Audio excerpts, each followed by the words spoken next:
PDM सरबराह मौलाना फजलुर रहमान अरबों की जायदाद के मालिक निकले। डेरा इस्माइल खान में 2 घर, 1 प्लॉट, F8 इस्लामाबाद में 1 बंगला, दुबई में फ्लैट, कराची, पेशावर और कोयटा में कई दुकानें हैं। शोरकोट में 1 घर, मदरसा, 5 एकड़ जमीन और 25 लाख की कमर्शियल अराजी मौलाना की हैं। दस्तावेजात के मुताबिक मौलाना फजलुर रहमान ने हाल ही में चक शहजाद में 3 अरब की जमीन खरीदी। 47 लाख रुपए की कमर्शियल अराजी इसके अलावा है। मौलाना के फ्रंट मैन के नाम पर भी प्रॉपर्टीज हैं। सारा टप्पर चोर है, टोल टप्पर गलत। एक शख्सियत 2 तनख्वाहें। मौलाना अताउर रहमान का काम PIA मस्जिद के इमाम और मौज़िन की तरबियत करना है। इसके अलावा शोबा इस्लामी के इंचार्ज भी हैं और पेश इमाम भी। पेश इमाम की तनख्वाह भी मौलाना अताउर रहमान वसूल करते हैं। ये करप्शन कहानी है PIA के शोबा इस्लामी के हेडक्वार्टर की। दौरान इम्तहान ये भी इंकशाफ हुआ कि वो हाफिज कुरान नहीं, मगर फिर भी हर साल वो तरावी पढ़ाने अमरीका और मौज़िन कोलंबो चले जाते हैं। सारा टप्पर चोर है, टोल टप्पर गलत। मौलाना फजलुर रहमान के भाई ज़ियाउर रहमान नैब ऑफिस पेशावर में पेश हो गए। आमदन से ज़ायद असासे, गैर कानूनी भर्तियाँ और इख्तियारात के नाजायज इस्तेमाल। नैब ने ज़ियाउर रहमान को दूसरी बार तलब किया है। सारा टप्पर चोर है, टोल टप्पर गलत। नैब पेशावर ने मौलाना फजलुर रहमान के दामाद फयाज अली को करप्शन की तहकीकात, ज़राए आमदन और एहसासों की तफसीलात समेत पेश होने की हिदायत की गई है। वो खुदा का खौफ करो, कोई हया भी होती है, कोई शर्म भी होती है। मैं समझता हूं कि वो यहूदियों का एजेंट है। आज पहली मर्तबा पाकिस्तान में इसराइल को तस्लीम करने की बातें शुरू हो गई। इमरान खान को 2018 के इलेक्शन के लिए पैसा एक हिंदुस्तान से और एक इसराइल से। कादियानी लाबी ने भी इमरान खान की फंडिंग में हिस्सा डाला। इस्लाम के नाम पर इक्तदार के मजे लेने के आदी फजलुर रहमान अब ऐवान इक्तदार से आउट होने पर तड़प रहे हैं और झूठ का सहारा लेकर अवाम को गुमराह करने की नाकाम कोशिशों में अपनी तवानाइयां जाय कर रहे हैं। फजलुर रहमान साहब, क्या अवाम ये नहीं जानते कि जो हुकूमत माजी में इसराइल से राब्ते इस्तवार करने के लिए छुप छुप कर वफूद भेज रही थी, आप उस हुकूमत का हिस्सा थे। आप ही की जमात के मौलाना अजमल कादरी इसराइल और नवाज हुकूमत में राब्ता बने हुए थे, तो फिर इसराइली एजेंट कौन हुआ? मौलाना साहब, आप इसराइल को खुद तस्लीम कर चुके हैं। नवाज शरीफ ने अपने दौर में वजीर मजहबी अमूर अजमल कादरी को 1 हफ्ते के लिए इसराइल भेजा और उन्होंने इसराइली हुकाम से मुलाकातें की और वापस आकर इसराइल को तस्लीम करने का मरिया। वो तो माजी था। अब भी देख लें कि इफ्तिखार हुसैन इसराइल के साथ हाथ मिलाने की बात कर रहे हैं और मौलाना फजलुर रहमान उसकी हिमायत में सर हिला रहे हैं। यहाँ पे इसराइल के हवाले से जो उनके सफारती ताल्लुकात कायम हुए हैं, हम समझते हैं कि दुनिया में एक नई तब्दीली आ रही है। सारी दुनिया तब्दील होने जा रही है, ताल्लुकात के निज़ाम को तब्दील किया जा रहा है। इस मौके पे पाकिस्तान को चाहिए कि वो होश के नाखुन ले और जमहूरी रास्ता दे के पार्लियामेंट को उस हैसियत में आगे लेके आए कि इन तमाम वाक़यात को देख के जांचे और पाकिस्तान के लिए ऐसा रास्ता इख्तियार करे जो कि पाकिस्तान यानी अंदरूनी कशमकश से भी बचे और बैरूनी कशमकश से भी बच सके। फजलुर रहमान साहब खुद मुखालिफ कुव्वतों के एजेंट हैं। बगैर किसी कारोबार के अरबों खरबों के असासे यूं ही नहीं बन जाते और इल्जाम लगाते हैं वज़ीर आज़म इमरान खान इसराइल के हामी हैं, जबकि इमरान खान बारहा ऐलान कर चुके हैं हम इसराइल को कभी तस्लीम नहीं कर सकते। जो भी कोई मुल्क करे, हमारा तो मौक़िफ़ बड़ा क्लियर है। हमें सोचना चाहिए कि क्या हम अल्लाह को जवाब देंगे कि हम उन लोगों को जिनके ऊपर हर किस्म की ज़्यादतियाँ हुई हैं, जिनके सारे हकूक़ लिए गए हैं, जिनको जिस तरह ट्रीट किया जा रहा है, क्या हम उनको अबैंडन कर सकते हैं? मैं तो ये कभी भी एक्सेप्ट नहीं कर सकता। पाकिस्तान नहीं तस्लीम कर सकता इसराइल को। मेरे लिए तो कभी ये सोच में दूसरी सोच आई नहीं कि हम इसराइल को इसलिए तस्लीम नहीं कर सकते। पाकिस्तान का तो मौक़िफ़ है। कायदे-ए-आज़म 1948 में स्टेटमेंट दी हुई थी कि जब तक कि फ़लस्तीनियों को उनका हक नहीं मिलेगा, इंसाफ नहीं मिलेगा, हम उनको तस्लीम नहीं कर सकते और उसी पे पाकिस्तान खड़ा है। फजलुर रहमान साहब दिन रात झूठ बोलने में मगन हैं। इसका मतलब है खुद को आलिम कहने वाले ये जनाब इस आयत से भी नावाकिफ हैं। लानतुल्लाहि अलल काज़िबीन, झूठों पे अल्लाह की लानत।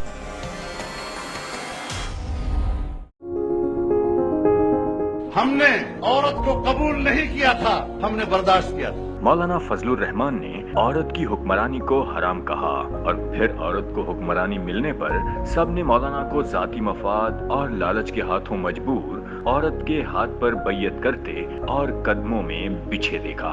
मौलाना साहब से सवाल है कि अगर औरत की हुक्मरानी हराम है तो इस हिसाब से औरत को हुक्मरान बनाने की जद्दोजहद करने वाले कौन हुए?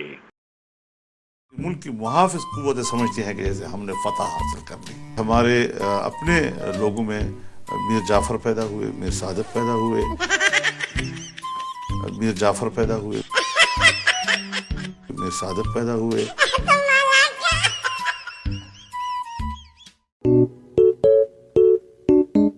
मौलाना साहब पीडीएम का फ्यूचर क्या देख रहे हैं?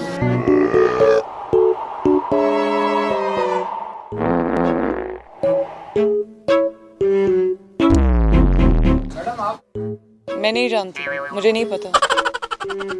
मौलाना आपके सवाल का जवाब दे दें। मौलाना साहब पीडीएम का फ्यूचर क्या देख रहे हैं? मुझे नहीं पता उसका चीज। मिल गया ना जवाब।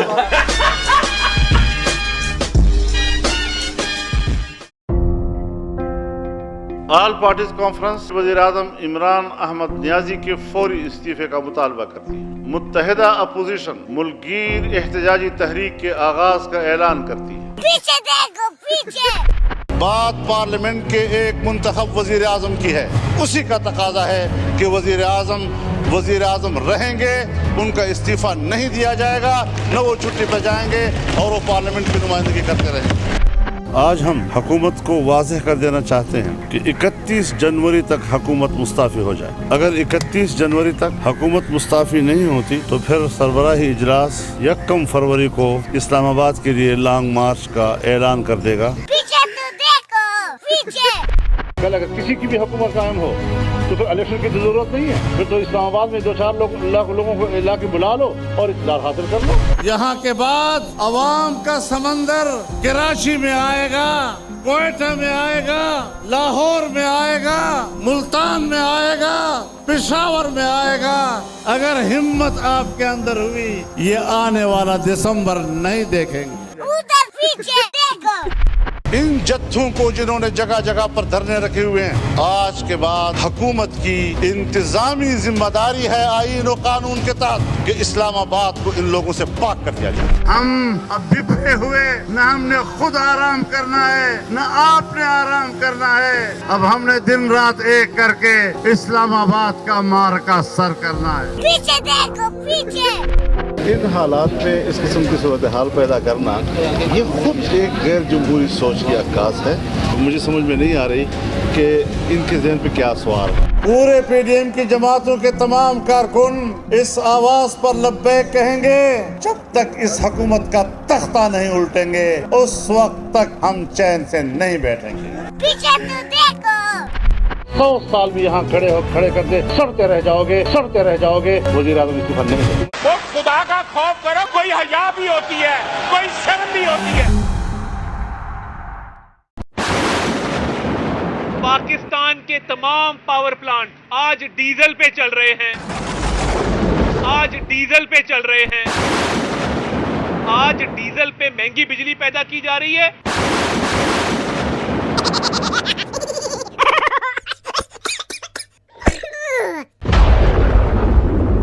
एक ही सियासत है, ये चोर है और वो चोर है और ये चोर है और वो चोर है, ये चोर है और वो चोर है और वो चोर है और ये चोर है कि लोग अब दोबारा उन चोरों को ले कहते हैं वापस लाओ, उन चोरों को ले कहते हैं वापस लाओ।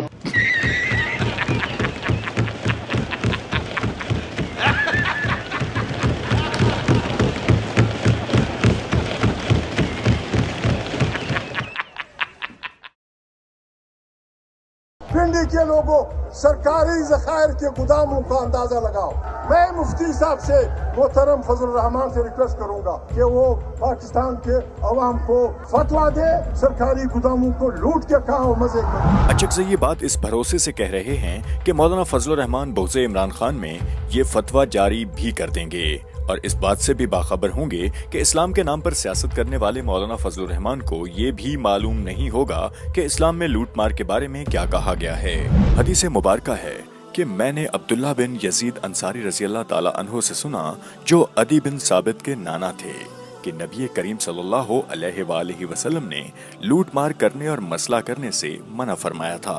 एक और हदीस मुबारका से साबित है कि कोई शख्स दिन दिहाड़े अगर किसी बड़ी पूंजी पर इस तौर पर डाका डालता है कि लोग देखते के देखते रह जाते हैं, तो वो मोमिन रहते हुए ये लूट मार नहीं करता, यानी मोमिन लूट मार करते हुए मोमिन नहीं रहता।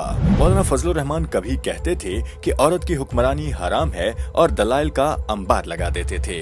औरत की बात करते हो तो तिहाई अक्सरियत आपके पास थी, क्यों आपके दौर हुकूमत में आपने तरमीम नहीं की कि इसके बाद मुल्क का हुक्मरान खातून नहीं बन सकती, मुल्क का हुक्मरान खातून नहीं बन सकती। औरत को हुक्मरानी का रास्ता देने वाले अगर आप हैं और आपकी कारकर्दगी की वजह से औरत हुक्मरान बनी है तो खुद भुगतो। फिर इन मौलाना साहब का डीजल परमिट पर ईमान डोल गया और हुक्मरान औरत के आगे सर तस्लीम खम कर दिया। आज भी वो मौलाना साहब औरत के साथ कांधे से कांधा मिलाए उसकी कुर्सी की जंग लड़ रहे हैं। खुद को आलिम कहने वाले फजलुर रहमान साहब दिन रात चोरों को दिफा के लिए हलकान हो रहे हैं। मैंने किसी को करप्ट नहीं कहना भाई, ये सवाल कभी भी मुझसे न किया क्या ये नॉन इशू है कि किसी ने मुल्क को लूटा है? ये नॉन इशू है, नॉन इशू है, मेरे लिए नॉन इशू है। क्या वो इस हदीस से वाकिफ नहीं? हजरत मोहम्मद सल्लल्लाहु अलैहि वसल्लम ने फरमाया, जब कोई मुअज्जिज चोरी करता तो वो उसे छोड़ देते और उनमें से कोई कमजोर चोरी करता तो उस पर हद जारी कर देते। और अल्लाह की कसम, अगर फातिमा रजी अल्लाह ताला अन्हा बिनते मोहम्मद सल्लल्लाहु अलैहि वसल्लम भी चोरी करती तो मैं उसका हाथ भी काट देता।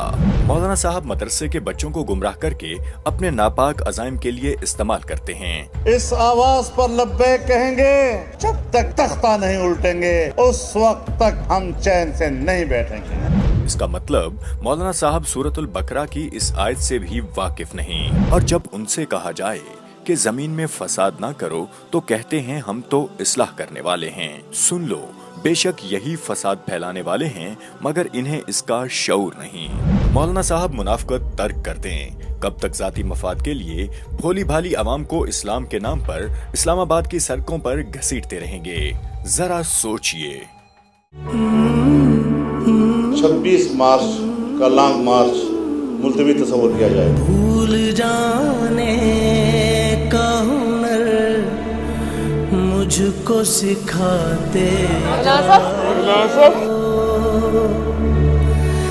जा रहे हो तो सभी नक्श मिटाते जाओ। चलो रस्मन ही सही मुड़ के मुझे देख तो लो, तोड़ते तोड़ते ताल्लुक को निभाते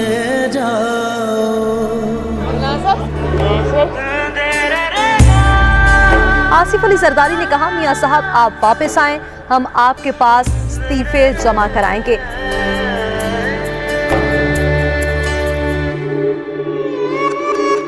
मैं समझा था तुम हो तो क्या और मांगू, मेरी जिंदगी में मेरी आस तुम हो। आसिफ जरदारी साहब के लिए मेरे दिल में बड़ा एहतराम है, उनका दिल से एहतराम करता हूँ।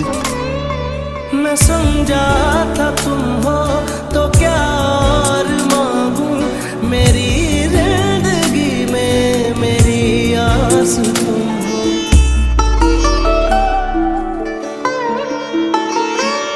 ये मखमूर आंखें जो बदली हुई हैं, कभी हमने इनके हैं सदके उतारे। आसिफ अली जरदारी ने कहा, मियां साहब आप वापस आएं। हो जाए हमसे बचा कर नजर को गुजर जाइएगा, जीना है अब मुझको तेरे बिना।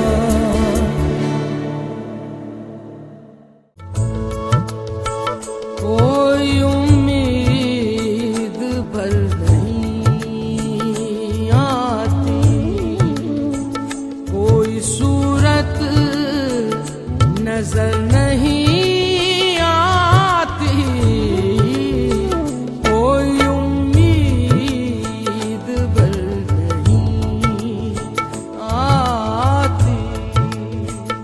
आखिरी सवाल का जवाब दे दें कि फ्यूचर क्या देख रहे हैं? मुझे नहीं पता उसका। कोई सूरत नजर नहीं आती।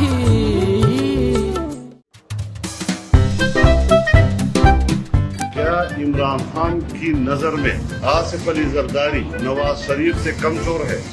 मुझे नहीं मालूम था कि पीपल्स पार्टी जो है वो इतनी बेसहारा और यतीम हो चुकी है। साहब ये मत पढ़े, आपका ये नहीं, ये है नया, ये मुझे दे दो बस, ये नया है।